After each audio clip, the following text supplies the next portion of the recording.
Hello, this is Becky Steinbrunner, your host for Community Matters.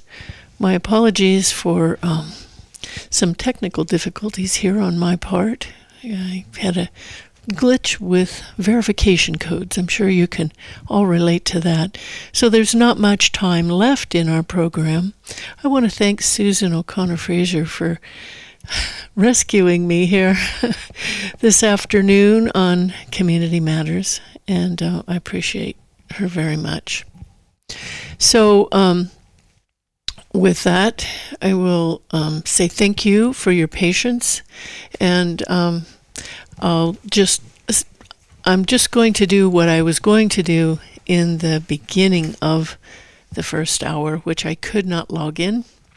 And my apologies to my guest that was going to call in. We'll try to reschedule that. So, again, thank you and my apologies. Let's see, maybe I can now make it possible for people to call in if they want to. I'm going to bear with me here. I'm going to get this set up, and you're going to hear some strange things, but we'll make it work. Maybe not. Okay, let's try one more time. You are connected as the host. All right. Welcome, I think host. You are now in the host room and can manage your callers from the call-in studio the web gremlins interface. are here at Santa Cruz Voice Audio today. recording is So without on. further ado, Dual I'm going channel. to jump in and just update you all on what is happening regarding the battery energy storage issues in Monterey County and Santa Cruz County. I'm going to start with Monterey County first because I'm hoping people from either county or other counties will call in, and the number to call is 831-265-5050. Again, 831-265-5050. Now, I'm going to start with Monterey County. There was a Board of Supervisor meeting Tuesday. They had their monthly update on the, maybe it isn't monthly, but it is regular, updates on the Moss 300 battery fire cleanup work. You may remember that a year ago on January 16th, that place went up in flames and toxic plume gases and ash that covered the area. It was a disaster and continues to be a disaster. Monterey County Board of Supervisors continues to ask the EPA, which is the agency in charge of the cleanup within the fence, the project perimeter. The county is in charge of outside the fence. So Monterey County continues to ask the EPA for answers and Vistra for the answers regarding what is in the debris that is being disturbed at the site and being possibly trucked away. The report was very short. And unfortunately, it was scheduled very, very late in the agenda. You can watch it. I tried to wait. I waited 4 hours to be able to hear it and to speak, and I couldn't wait any longer. I had a commitment. Many people couldn't wait.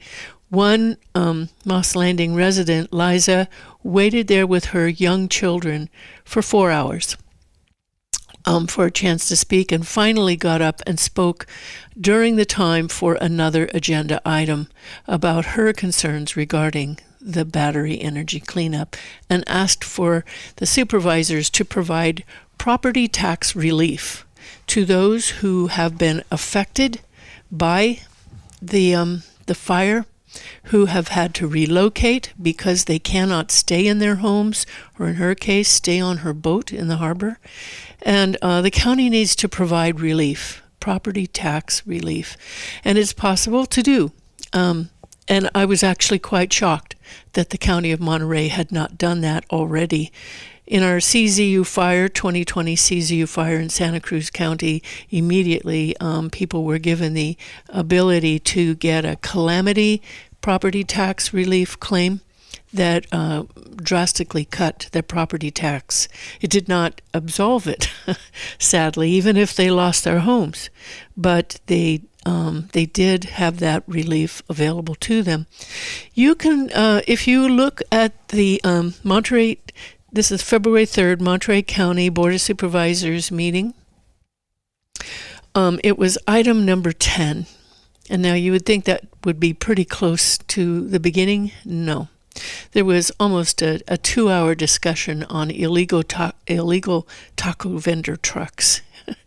That is important, but I think the supervisors got the message from the people that when the next report comes up, as was promised to happen on March 17th, that this item needs to be at a time certain or as close to the 1:30 board reconvening after lunch as possible, because it was disgusting to make these people wait. Many people could not stay. Maybe many people could not comment. But I really want to thank Mr. Ed Mitchell from Never Again Moss Landing for staying there.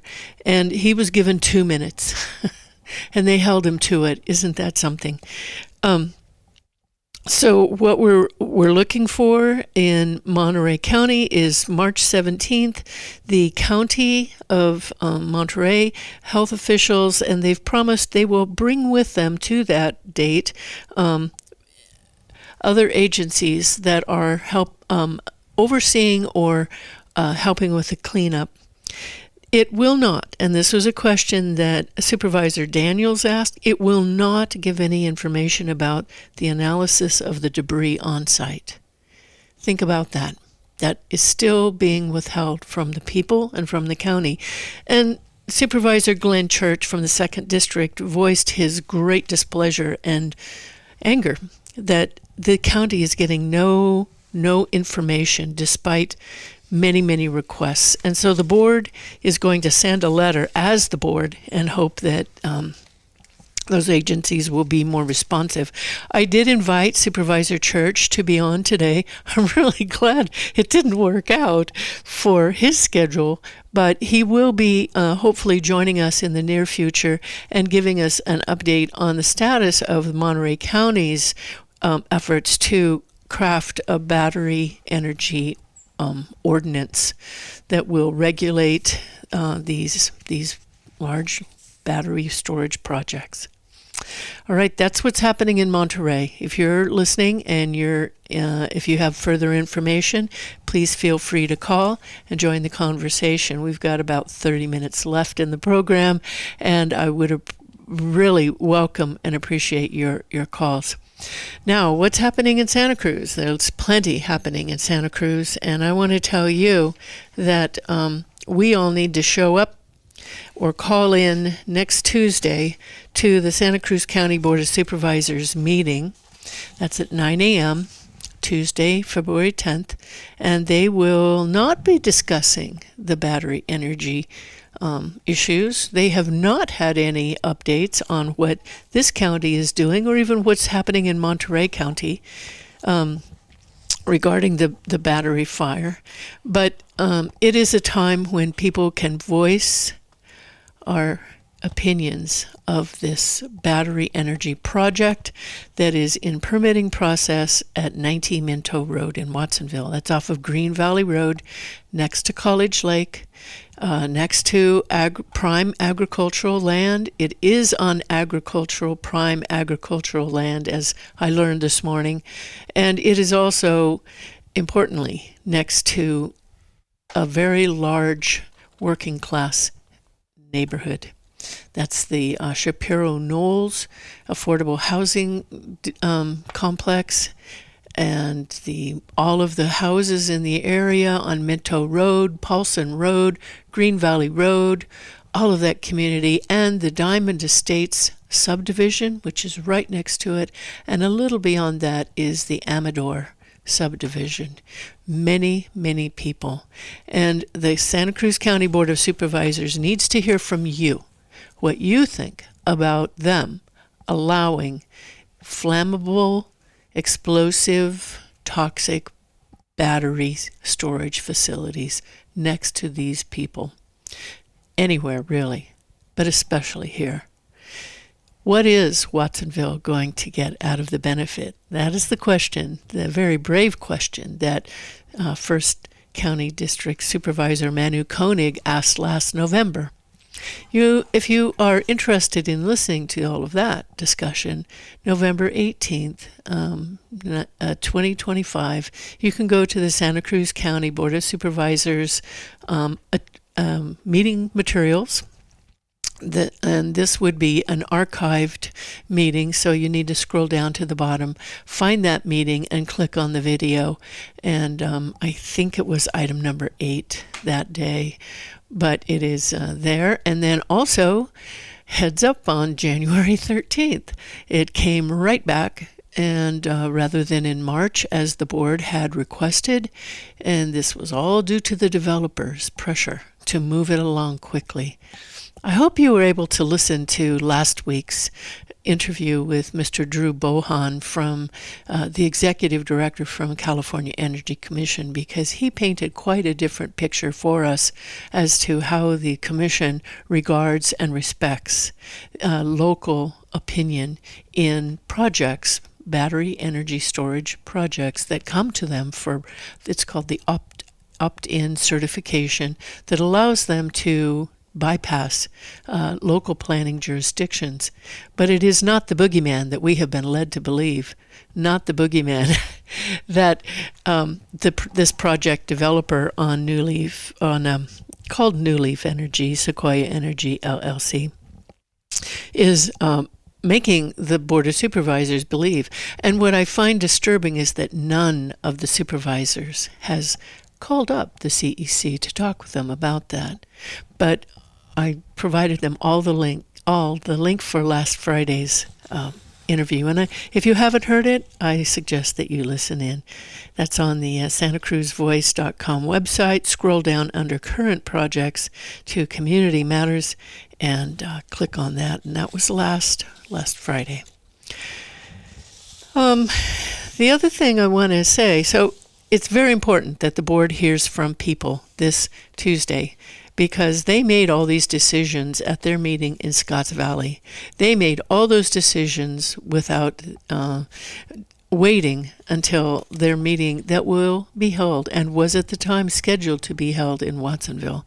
That's the community that's going, if it's built, is going to bear the burden and the risk of this project and will really have no benefit at all. So show up, call in. Your opportunity will be during public comment. At the very beginning, there is no item on the agenda that you have to wait around all day for, like the poor people that happened in the Monterey County Board of Supervisors. Speak up. It's really important, even by phone, by writing to them, by showing up at the South County Government Center, 500 West Ridge Road in Watsonville. It's the old West Marine building, kind of down from Gold's Gym and all of that there. This is incredibly important because they left Watsonville out of the circle. And they are ignoring the people of Watsonville. They are ignoring the environmental danger and risks that are associated with explosive, flammable lithium battery technology. So show up, write, call in, talk with a neighbor. If you can get one neighbor, one friend to do the same, we will make a powerful voice. And that's what's going to make the change here. I went to an event last night sponsored by UCSC, Gallery of Art and Science. What an amazing place on Delaware. It's at 100 Panetta Drive. And the speakers, there was a panel of 3. The speakers were talking about environmental justice and the Moss Landing fire. One of the panelists was excellent. Well, they were all excellent, but one especially was compelling. Dr. Ivan Ielo, the professor from Moss Landing Marine Lab, talked about his sampling, talked about how he saw the EPA going out and digging down 6 inches to take soil samples. And he showed with a credit card, he just skimmed the surface, the veneer is what he called it. And that's where he found hundreds to thousands of times higher levels of heavy metals, nickel, manganese, and cobalt. And he had the benefit of the baseline data because he and his team had been out there for a decade. So they had the baseline data. And to see the EPA going out there and knowingly digging down deep and diluting the surface veneer and saying nothing to see here, it was quite a thing. The other speaker that was very interesting was Dr. Cha. And she made a very compelling presentation that these batteries, yes, they're needed to help get away from fossil fuels, but that doesn't mean that that is the best for the people. It is certainly not green. It is just shifting the burden and the risk and the pollution from one community to another. And we don't see them.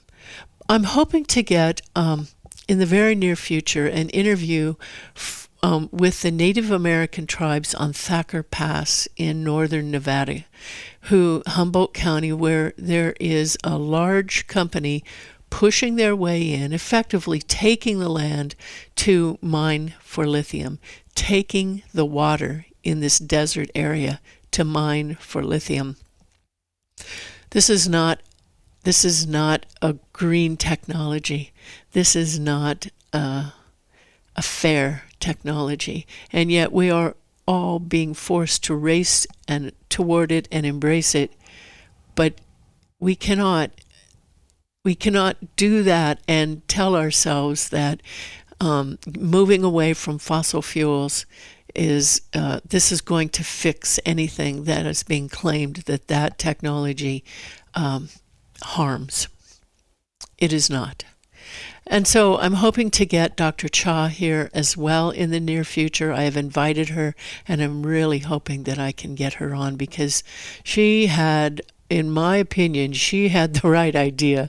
She said, the answer is not just to shift the pollution and the harm. It is to reduce our use and to become more efficient so that we need less. And so here we are with a few data centers being proposed, maybe as nearby as Fort Ord, a couple of them perhaps. And, well, we've all got to fight. But she made the point, the closing argument. People have power, especially when they organize and get together. There are other ways to have power, and that's money, and we certainly know what that looks like. But we, the people, have power. And when we get together, we can do amazing things. So that's why community matters. And I am delighted that you, my faithful audience, have stayed here with me today, and I apologize for the problems. But this will be out on recorded and posted on the website. Now, speaking of powerful people, I met this morning with a couple of wonderful ladies that are working hard to make sure that the people in Watsonville know what's going on. They are out there, as I speak here, at the farmers market and neighborhoods, talking with people, giving them flyers, bilingual flyers, about what's happening and encouraging them to speak up next Tuesday at the Board of Supervisors meeting. It's a difficult charge because in these political times, a lot of people in Watsonville are very frightened and hesitant to speak up. And people, I have to tell you that I think that's part of what this developer has in mind, sadly. But we can't let that happen, and we have to encourage our supervisors not to let that happen or to be pressured into letting that happen.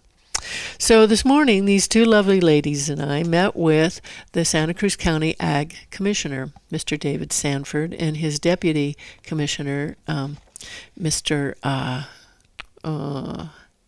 Graham Hutchinson. And they talked with us for over an hour. We asked questions about the soils of the 90 Minto Road project area. They showed us a map from the USDA that shows it is all prime farmland, prime agricultural farmland. And yet this developer has, his consultant has commissioned a consultant to say otherwise.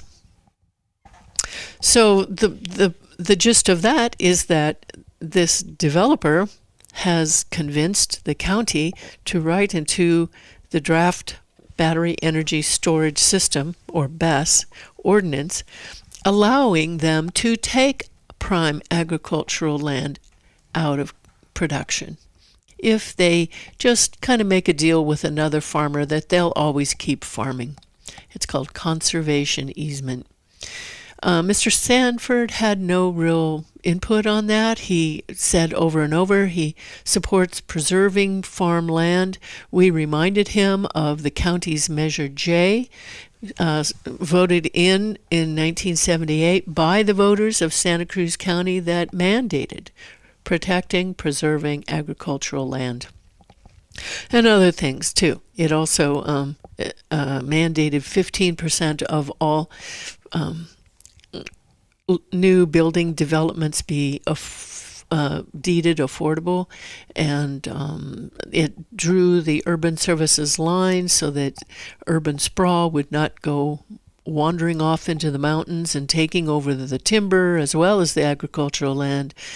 And it also set a growth cap, which, interestingly enough, if you if you search for Santa Cruz County growth goal, it's something the County Board of Supervisors looks at every year. It used to be limited by water. That was back in the 80s when that was done, and it was a concern people had and continue to have. That'll be a topic for another day. I have a lot of opinions about that, but the piece is that this Measure J is still in effect. It was never changed by the voters, as is mandated. Any change must be at the approval of the voters. And yet here is the county making a rule that it's okay to take agricultural land out of production for these large battery energy storage facilities. Now, this is, in my opinion, purely to write an ordinance that will support this 90 Minto Road. It's called the Seahawk Energy Storage Project. It will support allowing this project.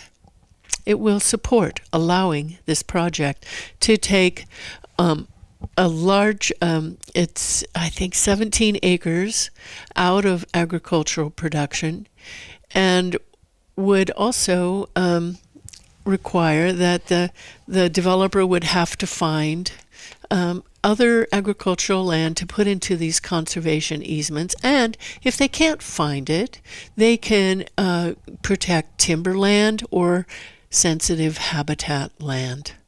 So it's even weaseling out of the conservation piece. And the original ordinance said that you must do it 3-to-1. So for every 1 acre you take out of production, you protect 3 acres.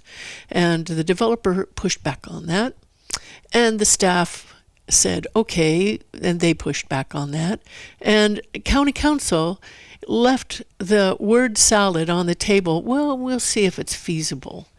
Well, I don't see any change in this ordinance that supports what Supervisor Justin Cummings asked for, to mandate that it be a 3-to-1 viable agricultural land be conserved.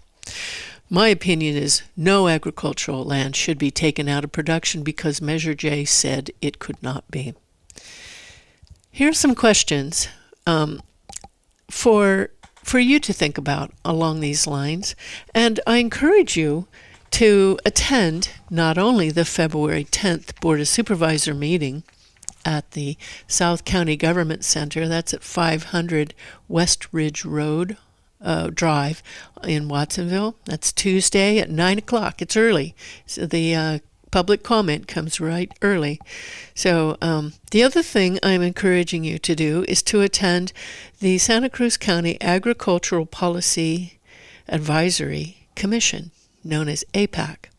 That meeting is Thursday, February 19th at 1:30, and that's going to be at the Aptos Village Park.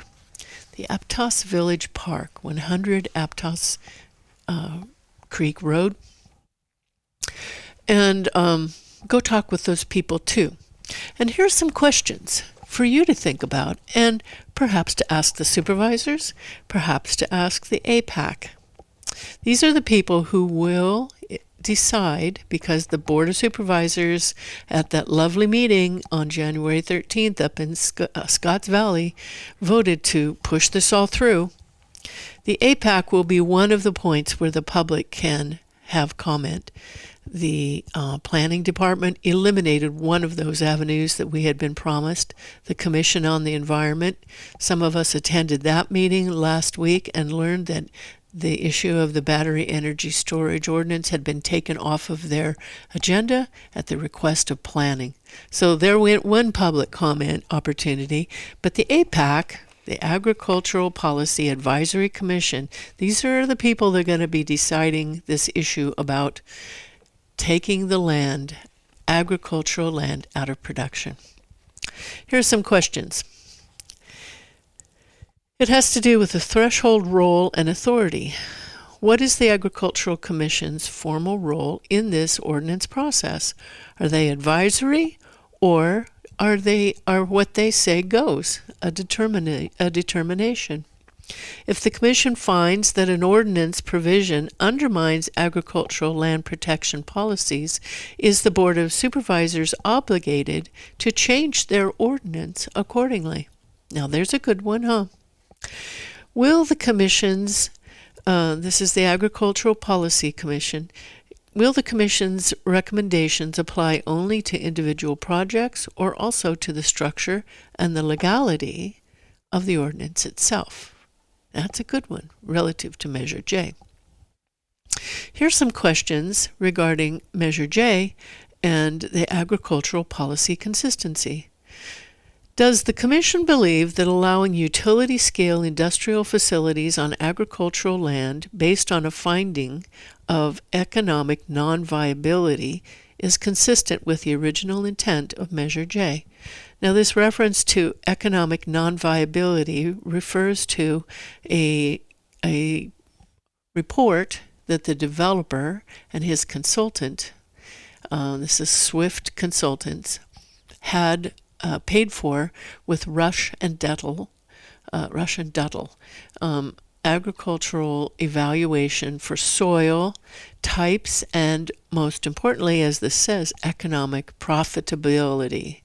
They made the claim, this report, it's an ag viability analysis that was submitted in 2024, and they make the claim that it's not very good soil and it's been losing money for the past 5 years. Now, the figures in this losing money piece are curious because a couple of years the dollar amount is the exact same to the penny. So that's pretty rare, isn't it? And questionable. And if you couple that with the map that we saw at the Office of the Agricultural Commissioner this morning, Mr. David Sanford, it is prime farmland. It is prime farmland. So this question of economic non-viability, which can be affected by many factors. If you just ignore the land, the production might go down, huh? But that's a question to ask. Let me say it again because it's very important.